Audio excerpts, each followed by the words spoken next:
Pando, kung sakasakali po kasi, siyempre may mga pagkakataon na pwede pa rin kayong magsama eh.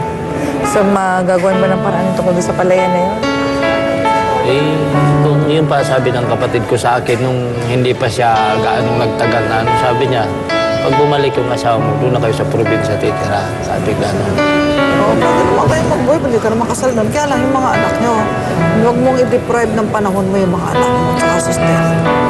Nakaka-apekto sa isip ng mga bata yung maghihiwalay yung tatay at nanay. Tapos iba yung kinakasama.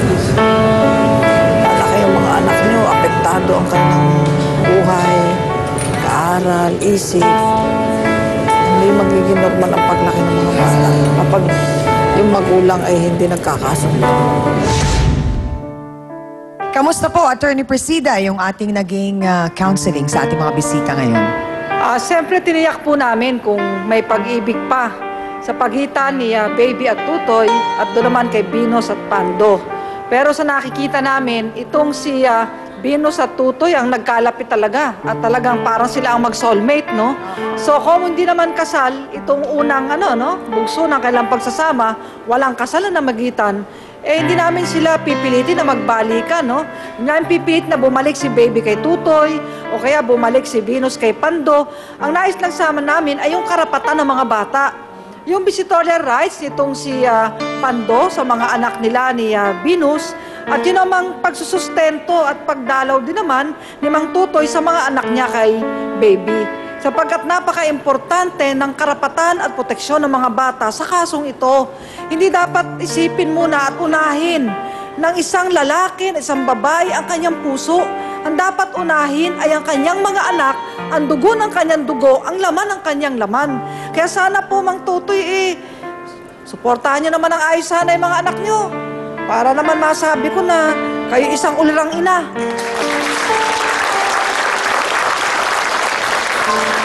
Aling Binos, napakahalaga dito sa pakingyarang ito. Sabi nga ni attorney, hindi na namin mariresolve na magkabalikan kayo yung tinatawag po nating closure. Bakit kailangang isara ang mga relasyon at bago buksan ang mga bagong relasyon?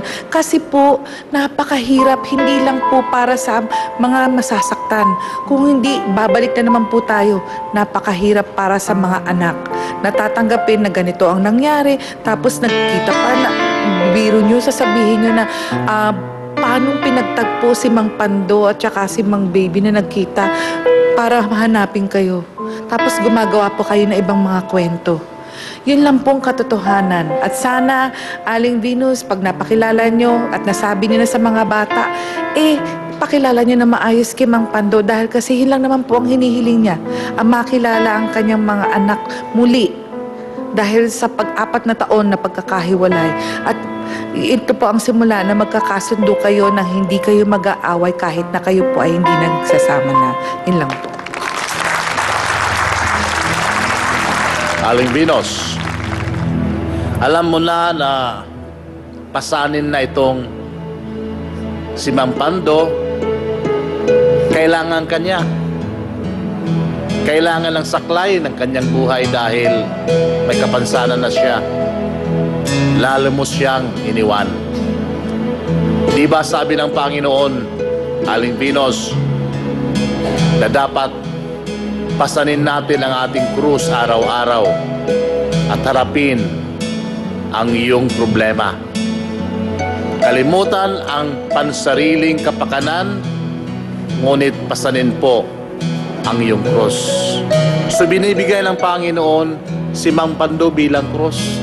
Ngunit inuna mo ang kapakanan mo, ang kaligayahan ng iyong laman, ang kaligayahan ng puso mo, at lalong-lalo ang pangangailangan mo ng pera. So hindi po maganda yon. Tinalikuran mo ang iyong cross na sinasabi ng Panginoon dapat mong pasanin. Ganon din ang nangyari sa iyo, Kuya Tutoy. Mayroon kang mga anak na dapat na mong pasanin bilang cross mo. Ibinaba mo ang cross mo upang harapin ang pangsarili mong kaligayahan.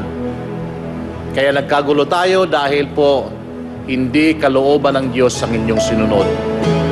Kalooban mismo ng iyong sarili. Salamat.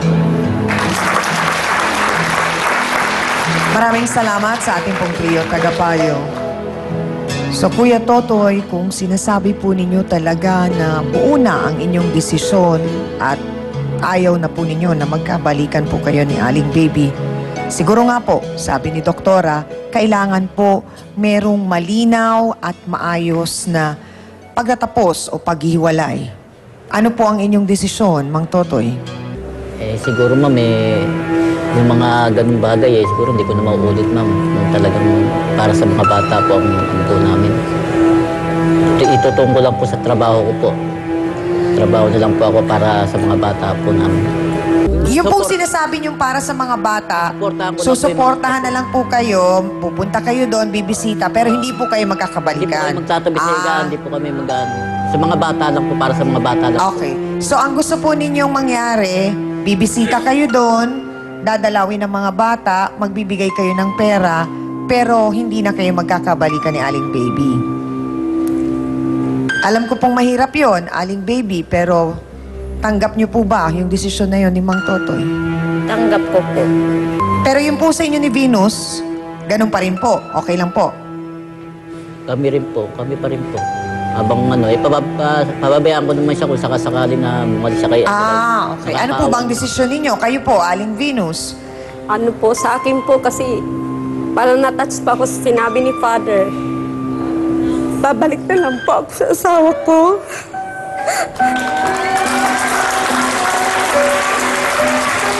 Mang Pando, babalik daw po si Aling Venus sa inyo kasama ang mga bata. Pero hindi na po kami titira dun sa dati naming tirahan. Mag-iiba na po kami ng titirahan. Kung pwede po sa probinsya. Mang Pando, kaya niyo po bang tanggapin ulit si Ate Venus? Tanong ko muna ako doon sa kapatid ko kung patitirahin kami doon. Kasi yun ho ang nag-ano sa akin. Nasabi niya, kung bumalik yung asawa mo, doon kayo titira sa probinsya. Ayun, ang tagal na ho. Siguro Saan po ba yun? Aurora, Quezon ho. Magagawan po ninyo ng paraan yan. At sa tingin ko naman po, mauunawaan ng kapatid ninyo. Ganito na lamang po, Mang Pando, marahil, ang pwede po namin gawin dito sa face-to-face. Bibigyan po namin kayo ng wheelchair para po hindi na kayo mahirapan. At nais nga po sana namin na magkaroon kayo ng isang araw na magkikita kayo ng inyong mga anak at marahil pwede kayong kumain o mamasyal. At siguro isasama na rin ho namin doon kung sakasakaling makausap po ninyo ang inyong kapatid na payagang kayo umuwi doon. Kami na rin po ang sasagot ng pamasahe nyo papuntang Quezon. Maraming pong salamat. B1, pengi akong isang silya dyan at mukhang lilipat si Ate Venus. Ito na rin ang pagkakataon mo, Ate Venus, na masabi ang lahat ng gusto mong sabihin sa iyong kinakasamang si Mang Pando. Or pwede ka munang magpaalam kay Totoy, di ko alam, depende sa'yo. Toy, sinsya ka na, Toy. Ito lang. Sinsya ka na, Toy, ah. Sana tanggapin mo na lang ulit asawa mo.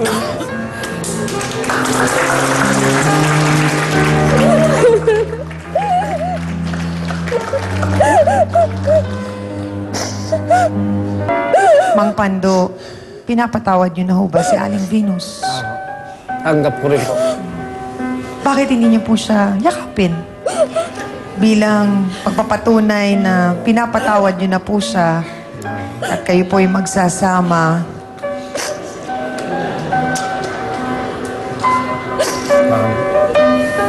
May nais pa ho ba kayong sabihin kay Venus? Pagdating sa probinsya, sumbat-sumbatan mo ako. Tutoy. Hindi na mangyayari yun. Yung mga nakaraan na yun, alisin natin sa ano natin yan para wala nang gulo. Kalang-alang sa mga anak natin. Yung mga nakaraan na yan, alisin mo na sa isipan mo. Patawad mo, Ben. Hindi ko alam na. Asawa ka pala niya eh. Sabi niya. Paarin mo rin ako.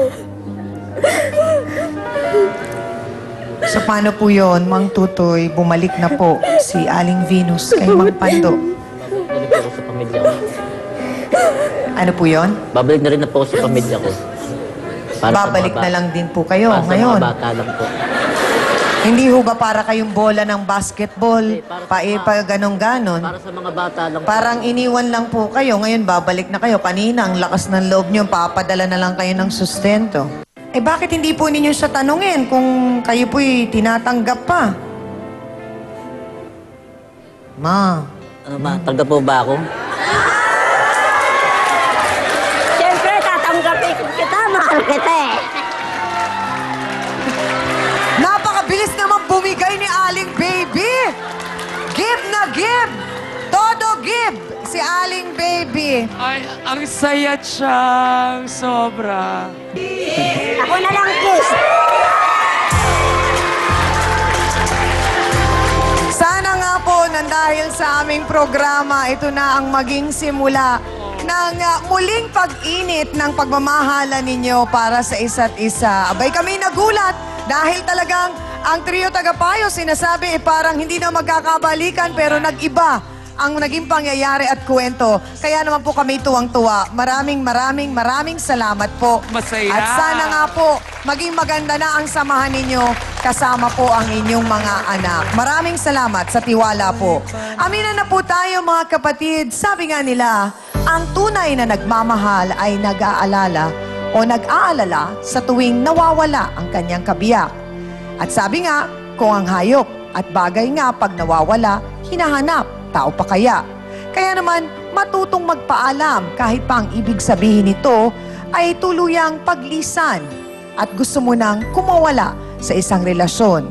Ang kwento pong ito, mga kapatid, ay nagpamulat sa atin tungkol sa pagkakaroon nating lahat ng pag-asa na kahit anong pagsubok pa ho ang dumating sa ating buhay, hindi pa katapusan ng mundo kung ikaw ay mawala ng parte ng katawan o iwan ka ng minamahal.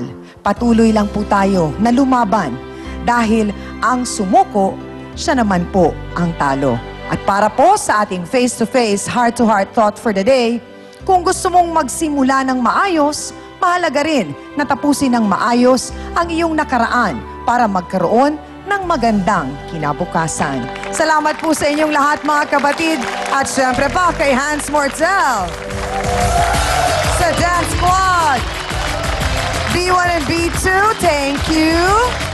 Sa ating pinakamamahal na trio, tagapayo, ang ating po mga sawsawera at sawsawera. At syempre pa sa ating po mga bisitang nakakatuwa naman nagkabalikan dito po sa ating programa.